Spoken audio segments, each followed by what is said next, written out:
तो आप अगर दिल्ली यूनिवर्सिटी से ही अगर आप जोड़ लेंगे कि जेनजी जो है वो नरेंद्र मोदी जी के साथ, देखिए एक बात समझ लीजिए, जेनजी जो है वो 75 प्लस की लीडरशिप को एक्सेप्ट नहीं करता, ये मान लीजिए। मेरा मानना यह है कि अब इस देश को 40 साल की उम्र का नेता चाहिए, अगर उसको और इसलिए हम क्यों, राहुल तो 50 के हैं, राहुल तो 50 के हैं, 50 पार हैं। मैं राहुल गांधी की बात ही नहीं कर रहा हूं भाई। हम क्यों आर्टिफिशियल इंटेलिजेंस के मामले में पीछे हो गए? हम क्यों आर्टिफिशियल इंटेलिजेंस के मामले में पीछे हुए? दुनिया हमसे आगे निकल गए, हम पीछे क्यों रह गए? अगर राजीव गांधी 40 साल के नहीं होते तो कंप्यूटर रिवॉल्यूशन में बहुत पीछे रहते, आज सब कंप्यूटर रिवॉल्यूशन की बात करते होते। जयप्रकाश नारायण की उम्र कितनी थी?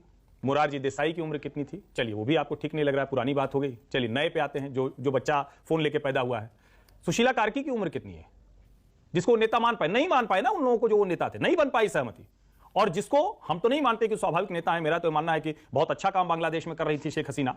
लेकिन चलिए ठीक है भाई, आप कह रहे हैं अब जमाती इस्लामी और रेडिकल फोर्सेज के गुस्से को आप बांग्लादेश में जनता का, छात्रों का गुस्सा कर रहे हैं, तो मोहम्मद यूनुस की उम्र कितनी है सर?